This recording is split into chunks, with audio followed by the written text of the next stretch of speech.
नमस्कार। बहुत दिनों के बाद एक तो आज वीडियो डालने का मौका मिला है। इधर बीच जम्मू कश्मीर और हरियाणा के विधानसभा चुनाव में बहुत ज़्यादा ट्रैवल करने की वजह से और समय ना हो पाने की वजह से और हर मुद्दे पर हर चीज़ पर मैं बनाना भी नहीं चाहता हूँ। जो चीज़ें ऑलरेडी आपके संज्ञान में बहुत सारे प्लेटफॉर्म हैं भी, यूट्यूब के, सोशल मीडिया के, टेलीविज़न चैनलों के, तो मैं अक्सर से सोचता ये हूँ कि उन मुद्दों पर, उन चीज़ों पर कोई वीडियो बनाया जाए जिसकी चर्चा या जो जानकारी या तथ्य आपके पास कम पहुँचते हैं या इस पर वीडियो कम पहुँचे होते हैं। तो इसलिए हर घटना पे, हर चीज़ पर मैं इसमें, आप देख ही रहे हैं, न्यूज़ चैनल्स आ ही रहे, यूट्यूब चैनल्स हैं ही, और सब लोग हर चीज़ की समीक्षा करते ही रहते हैं। तो आप सोच रहे होंगे इतने दिनों के बाद मेरे वीडियो बनाने की क्या वजह है और आज मैं किस मसले पर ये वीडियो बना रहा हूँ। तो आज का ये वीडियो मैं डेडिकेट करता हूँ ऐसे संघर्षरत युवाओं को, ऐसे लोगों को जो ज़िंदगी के मझधार में फंसे हैं और जिनको अपनी सफलता और असफलता को लेकर संशय की स्थिति है, जो संघर्ष के रास्ते में फंसे हैं और सफलता जिन्हें दूर की कौड़ी दिखाई देती है। तो ऐसे समय में लोगों के लिए एक उम्मीद का रास्ता क्या होना चाहिए और कैसे अपने आप पर भरोसा रख के आप अपने संघर्षों से, अपने मुश्किलों से सफलता के पायदान और उच्च शिखर तक पहुंच सकते हैं, मैंने सोचा एक मोटिवेशन के तौर पर मैं आज आपको प्रख्यात बॉलीवुड अभिनेता मिथुन चक्रवर्ती की कुछ कहानी, कुछ किस्से शेयर करूं जिन्हें दादा साहब फाल्के अवार्ड मिला है। कल ही देश के सूचना प्रसारण मंत्री ने बताया है कि प्रतिष्ठित फिल्म उद्योग का, फिल्म इंडस्ट्री का, हमारे हिंदुस्तान का सबसे प्रतिष्ठित पुरस्कार दादा साहब फाल्के पुरस्कार है और उन्होंने इस बात की घोषणा की कि इस बार का जो दादा साहब फाल्के अवार्ड है वो मिथुन चक्रवर्ती को दिया जाएगा। इसके बाद प्रधानमंत्री ने भी मिथुन चक्रवर्ती को बधाई दी और मिथुन चक्रवर्ती ने कहा कि ऐसा तो मैंने सोचा। उनका भी रिएक्शन आपको पता ही है।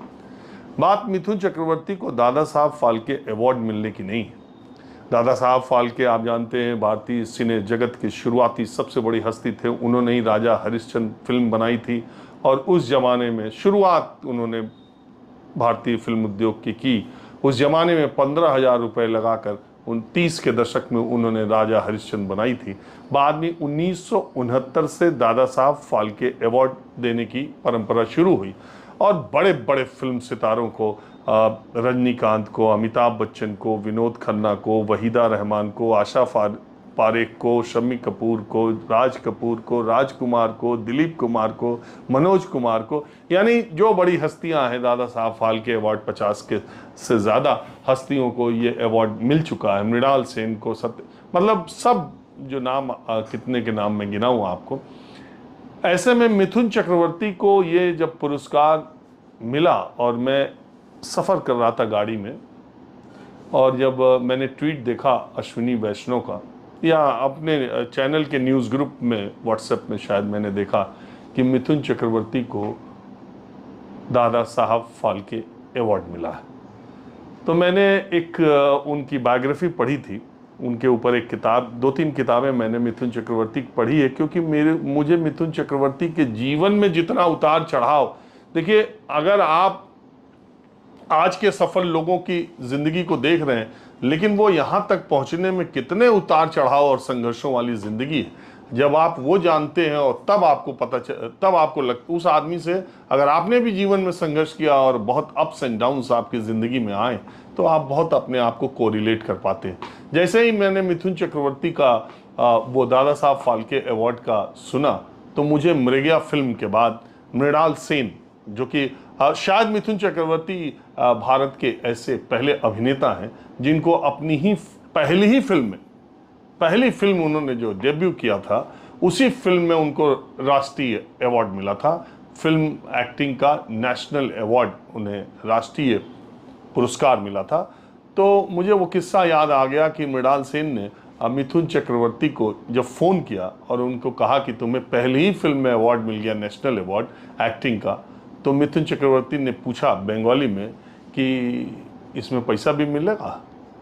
तो उन्होंने शायद कहा कि हाँ, कुछ ऑनरेरी मिलेगा। मैं यही सोच रहा था कि वही आदमी जो पहली ही फिल्म में जिसको नेशनल अवार्ड मिला, उसे पैसे की दरकार इतनी ज़्यादा थी कि उसे अवार्ड की खुशी नहीं थी। वो ये जान कर कि इसमें पैसा नहीं है, उसका मन थोड़ा भारी हुआ, क्योंकि मृणाल सेन ने मृगया फिल्म, जो मिथुन चक्रवर्ती की पहली फिल्म थी, उसमें सिर्फ 500 रुपये उनको एक्टिंग के लिए दिए थे। तो बड़ी रोचक सी कहानी है मिथुन चक्रवर्ती की, उनकी ज़िंदगी की। तो कुछ किस्से मैंने सोचा कि आपको सुनाऊं, और ख़ास करके मेरा ये वीडियो युवाओं के लिए है और ऐसे लोगों के लिए है जो ज़िंदगी के उतार चढ़ाव संघर्ष में कहीं फंसे हुए हैं और जिन्हें आशा की कोई उम्मीद दिखाई नहीं देती। उन्हें मिथुन चक्रवर्ती के ज़िंदगी से कुछ मोटिवेशन लेना चाहिए कि कैसे एक शख्स जिसकी जान किसी भी वक्त जा सकती थी और कैसे उसने अपने आप को बदला और संघर्षों से यहाँ तक पहुँचा। उसकी मैं एक छोटी सी वानगी, अगर आपके पास वक्त हो तो सुनिएगा, देखिएगा, अगर आपको इंटरेस्ट हो, नहीं हो तो कोई बात नहीं। लेकिन मैं चाहता हूँ कि मैं ये जो पढ़ा है और जो मिथुन चक्रवर्ती के बारे में मैंने जाना है वो थोड़ा आपके साथ शेयर करूँ। सियासत और वोटों, जीतना हारना, चुनाव, ये नारा वो नारा, इधर गया उधर गया, ये सब तो बातें होती रहती हैं। मूल बात यह है कि मिथुन चक्रवर्ती अपने कॉलेज दिनों में, बड़ा परिवार था, माँ बाप के कई बच्चे थे, लेकिन वो अपनी बहनों के इकलौते भाई थे और वो कॉलेज डेज में थोड़ा क्रांतिकारी टाइप के आदमी थे और बड़ा गुस्सा जुनून वाले आदमी थे। उनको समाज में, मिथुन चक्रवर्ती को एज ए स्टूडेंट समाज में जो ऊंच नीच था उसको लेकर के, तो वो जो है नक्सलाइट आंदोलन से जुड़ गए। और 1960 और 70 के दशक में देश में नक्सलाइट मूवमेंट से जुड़े हुए युवाओं को उसी तरह देखा जाता था जैसे आज के युवाओं को आतंकी संगठनों से जुड़ा हुआ पाया जाने पर देखा जाता है। नक्सलाइट को ठीक उसी तरह से ट्रीटमेंट लॉ एंड ऑर्डर में किया जाता था, पुलिस उसी तरह खोजती रहती थी। और मिथुन दा, जिनका कि गौरंगा नाम था, गौर सब कहते थे, तो वो जो है स्टूडेंट लाइफ में, और उनके माँ पिता बहुत इस बात को लेके परेशान रहा करते थे। वो बहुत गुमसुम रहते थे, सुबह निकल जाते थे और नक्सलाइट के बीच में नेताओं चारू मजूमदार से उनका संपर्क कहते हैं कि बन गया था। तो लेकिन उनके घर का माहौल ऐसा था कि रोज़ उनकी माँ दुर्गा माँ की प्रतिमा मंदिर के सामने बैठे रहती थी जब तक मिथुन चक्रवर्ती नहीं आते थे। मिथुन उनका नाम घर का नाम नहीं था। मिथुन नाम उनके दोस्तों ने इसलिए रख दिया था क्योंकि मिथुन राशि 16 जून को उनका शायद जन्मदिन है और मिथुन राशि पड़ती है, तो राशि के नाम पर मिथुन चक्रवर्ती नाम पड़ गया था। हालांकि जब मिथुन चक्रवर्ती क्राइसिस के दिनों में थे और उनको फिल्में वगैरह नहीं मिल रही थी, तो उन्होंने अपना नाम राणा रेज कर लिया था, क्योंकि राणा उनका एक दोस्त था, वो उनको राणा राणा बुलाता था, घर का नाम उसका राजा था, तो उन्होंने अपने नाम और उसके नाम दोनों को मिला के पहले राणा राजा कर दिया, फिर राणा रेज कर दिया था मिथुन चक्रवर्ती ने। बाद में वो किस्सा मैं आगे सुनाता हूँ। तो 1968-69 में ये स्थिति आ गई थी कि मिथुन चक्रवर्ती को या तो लेफ्टिस्ट, क्योंकि वामपंथियों का भी, एक्स्ट्रा वामपंथियों से एक मतभेद नक्सलाइट से था ही, तो या तो वो, नहीं तो पुलिस उन्हें मार गिराती। वो उस श्रृंखला के नक्सलाइट नेताओं में उनकी होने लगी थी पहचान। तो एक शाम, एक रात वो घर आए और उनकी माँ ने उनको पकड़ के रोना शुरू कर दिया। वो अपनी माँ को बहुत प्यार करते थे। उन्होंने पूछा कि आप क्या चाहती हो? उन्होंने कहा तुम कोलकाता छोड़ दो, ये शहर छोड़ दो बाबू।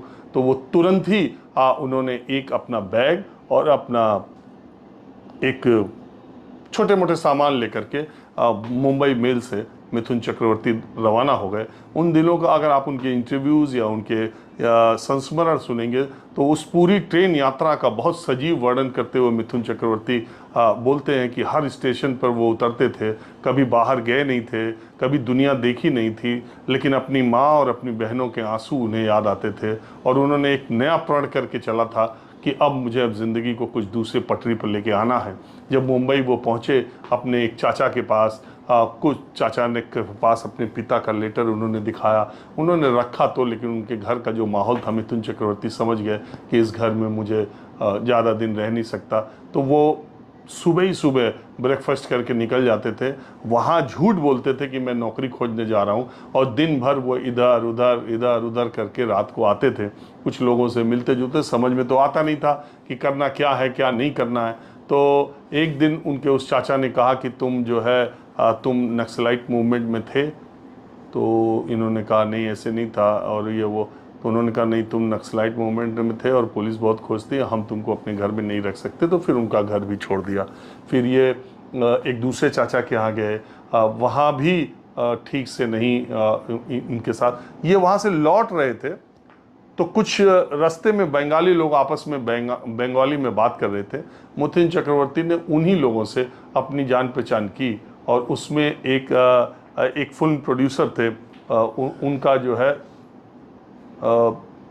उनका बेटा जो इनका बाद में अच्छा दोस्त बना, बंगाली था, और ये उससे दोस्ती हो गई। इसके बाद मिथुन चक्रवर्ती जुहू बीच पर, मुंबई की ट्रेनों में और मुंबई के लोकल बसेस में कॉस्मेटिक्स, पेन और यही सब चीज़ें सेल्समैन के तौर पर वो बेचा करते थे, और उससे जो पैसा मिलता था उसी से उनका खर्चा चलता था।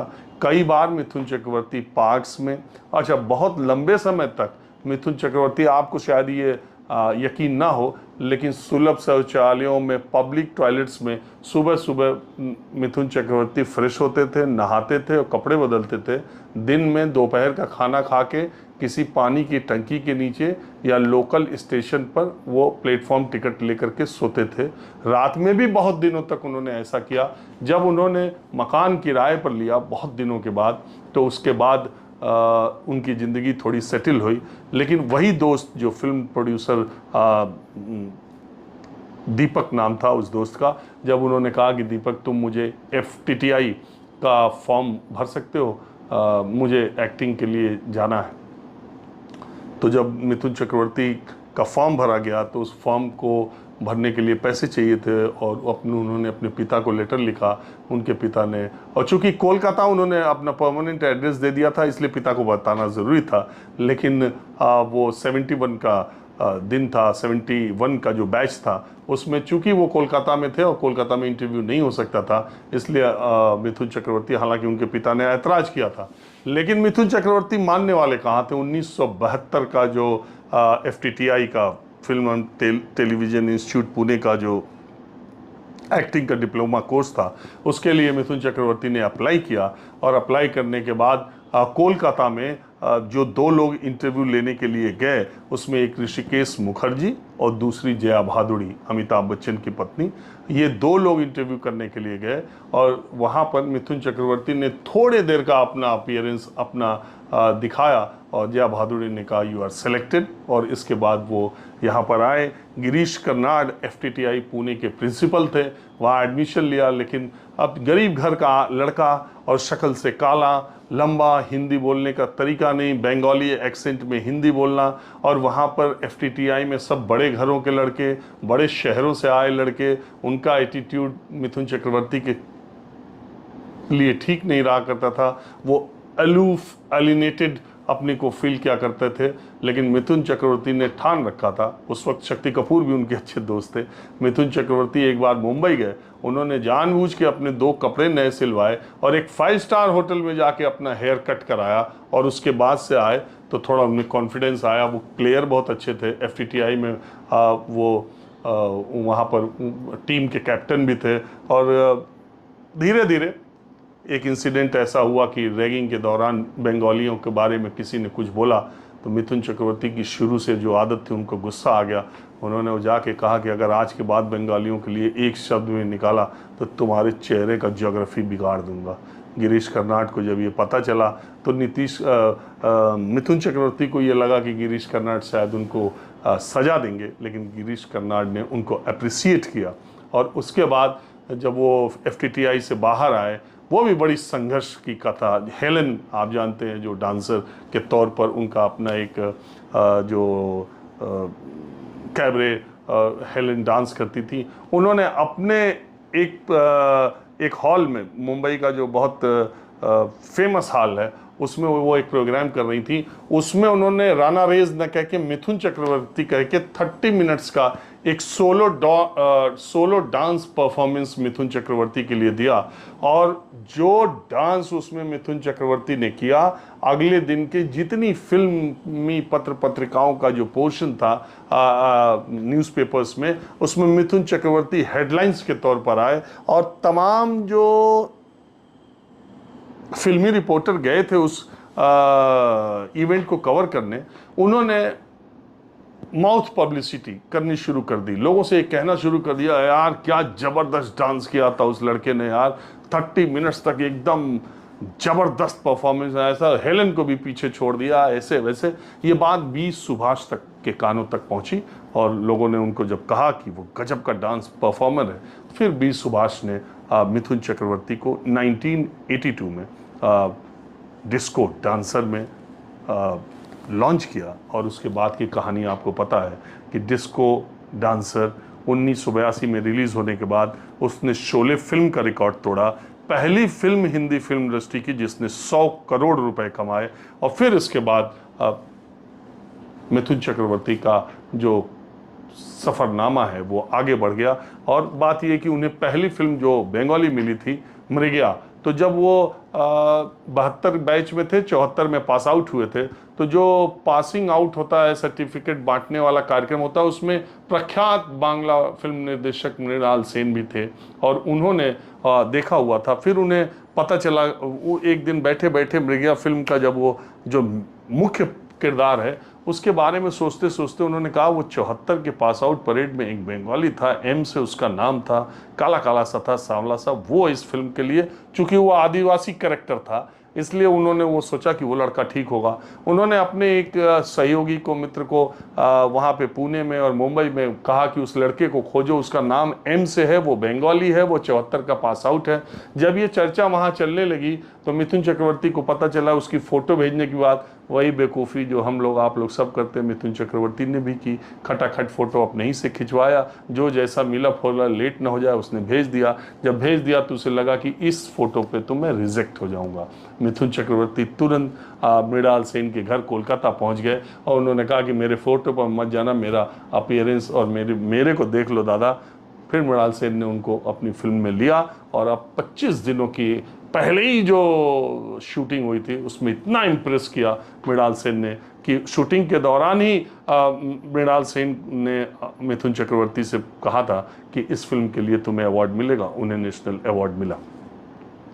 दो तीन छोटी बातें और आपको बता दूं तो बात यह है कि जिंदगी में जो आदमी पेन बेच के, पार्क में सोकर, पब्लिक टॉयलेट में रह के, मुंबई जैसे शहर में बिना किसी गॉडफादर के अपने दोस्तों, और वो भी दोस्ती सड़क पर हुई थी, वहाँ से उठ के, और मिथुन चक्रवर्ती की सबसे अच्छी बात कि उनके संघर्ष के दिनों का जो रूममेट है, अभी तक जो मुझे जानकारी है, आज तक उनके पर्सनल मैनेजर वही हैं, उनका नाम विजय उपाध्याय या ऐसी कुछ है। वो आज तक उन्होंने अपने पुराने संबंधों को निभाया मिथुन चक्रवर्ती ने।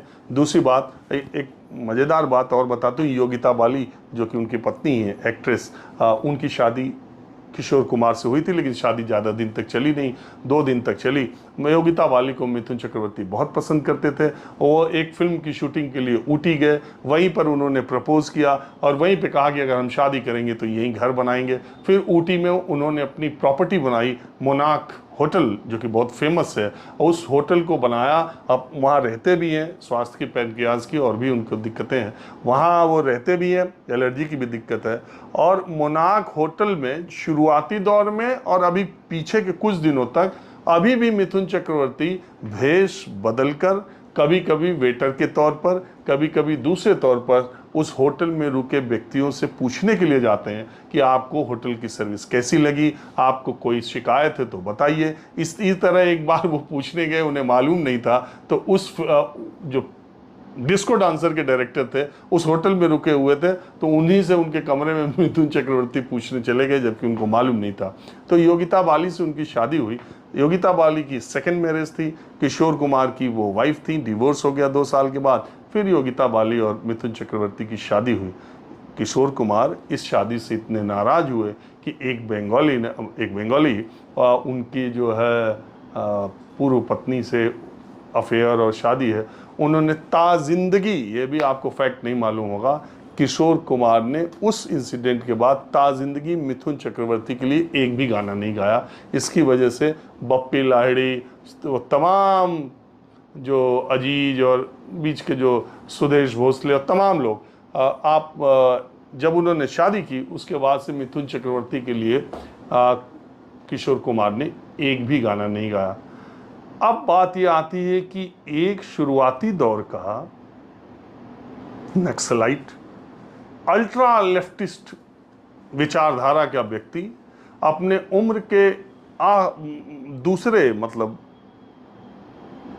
बढ़ती उम्र में या रिटायरमेंट के समय एकदम दक्षिणपंथी पार्टी भारतीय जनता पार्टी में शामिल हो गया और वो उसके नेता के तौर पर, प्रचारक के तौर पर पश्चिम बंगाल के चुनाव में इतना जाते रहते हैं। तो एक फैक्ट ये भी बता दूं कि शारदा चिट फंड केस में मिथुन चक्रवर्ती को ईडी का भी संबंध था और मिथुन चक्रवर्ती की सपोर्ट में चिट फंड घोटाले में जो उनको सुनवाई के लिए बुलाया गया था, या ईडी की नोटिस या ईडी के उस केस में पश्चिम बंगाल के आम लोगों से लेके बुद्धिजीवियों तक ने उनके साथ कभी आवाज़ में आवाज़ नहीं मिलाई। इस बात का दुख उन्हें था कि ईडी की नोटिस में, एक चिटफंड घोटाले में ईडी की नोटिस उनको आई, लेकिन एक आम बंगाली ने उनके खिलाफ कभी आवाज़ नहीं उठाई। बहुत लोग कहते हैं कि जैसे बंगाली तमाम नेता बीजेपी में शामिल चिटफंड घोटाले या सीबीआई ईडी के तमाम केसों की वजह से हुए, शायद मिथुन चक्रवर्ती पर भी वो दबाव रहा हो। लेकिन एक बात ये भी सच है कि बंगालियों के लिए और बंगाल की अस्मिता और प्राइड के लिए मिथुन चक्रवर्ती ने किसी भी प्लेटफॉर्म पर आवाज़ उठाने में कभी गुरेज नहीं किया। 1996 में जब सौरव गांगुली को इंडियन क्रिकेट टीम में नहीं लिया गया, सचिन तेंदुलकर कैप्टन थे, तो उस वक्त सचिन तेंदुलकर के खिलाफ, मुख्य कोच के खिलाफ, बीसीसीआई के खिलाफ मुखर विरोध मिथुन चक्रवर्ती दर्ज कराने लगे। इस पर बाला साहब ठाकरे ने उनको बुला के पूछा कि अच्छा, बाला साहब ठाकरे से उनकी बहुत पुरानी दोस्ती थी, बहुत अच्छा रिश्ता था, क्योंकि अपने संघर्ष के दिनों में मिथुन चक्रवर्ती एक बार शिवाजी पार्क से गुजर रहे थे, वहाँ 200 लोगों को बाला साहब ठाकरे 70 के दशक में 200 लोगों को संबोधित कर रहे थे। मिथुन चक्रवर्ती वहीं खड़े होकर के उन्होंने सुना और बाला साहब ठाकरे की मराठी न समझने के बावजूद उनके एक्सेंट, उनके तरीके, उनके चेहरे, उनके हाव भाव से वो उनसे इतना प्रभावित हुए कि उनसे जाके मिले और फिर बाद में बाला साहब ठाकरे और मिथुन चक्रवर्ती के रिश्ते बहुत अच्छे हो गए थे। तो जब सौरव गांगुली को लेकर बीसीसीआई, सचिन तेंदुलकर, इन सबको निशाने पर मिथुन चक्रवर्ती ने लिया, तो बाला साहब ने कहा कि तुम्हारा दिमाग खराब हो गया, ये तुम क्या कर रहे हो, तुम्हें मालूम है? तो मिथुन चक्रवर्ती ने कहा, साहब, बाला साहब, आप हर बात में जय महाराष्ट्र बोलते हो, तो मैं जो कुछ भी कर रहा हूँ वो जय बांग्ला के लिए कर रहा हूँ। और ये कहने से वो गुरुज नहीं आए, बाला साहब हंसने लगे। बाद में सौरव गांगुली टीम में आए और इंडियन क्रिकेट टीम के कप्तान के तौर पे उन्होंने इतिहास रच दिया। बहरहाल आज लब्बो लुबाब ये था कि मिथुन चक्रवर्ती की चर्चा दादा साहब फाल्के अवार्ड से हुई, और जो मिथुन चक्रवर्ती पहले नेशनल फिल्म अवार्ड पाने पर पूछ रहे थे कि कितना पैसा मिलेगा, बात यह है कि दादा साहब फाल्के अवार्ड 10 लाख रुपए मिलते थे, 22 में या 23 में इसे बढ़ा के 15 लाख कर दिया गया है। और बढ़ी हुई रकम पाने वाले दादा साहब फाल्के पुरस्कार के पहले एक्टर या अभिनेता या फिल्म इंडस्ट्री के मिथुन चक्रवर्ती हैं, जिन्हें 15 लाख रुपए दादा साहब फाल्के पुरस्कार के एवज के तौर पे मिलेंगे। मिथुन चक्रवर्ती के लिए ये 15 लाख रुपए की कोई कीमत नहीं है। उम्र के इस पड़ाव पे उन्हें ये पुरस्कार मिला, हमारी तरफ से इसकी बहुत सारी शुभकामनाएं। और उनके जीवन के उतार चढ़ाव और संघर्षों से आप भी अपने जीवन में आई परेशानियों को दूर करने के लिए उसी तरह से प्रतिबद्ध रहेंगे, इसी उम्मीद और आशा के साथ मैंने ये वीडियो बनाई है। फिलहाल नमस्कार।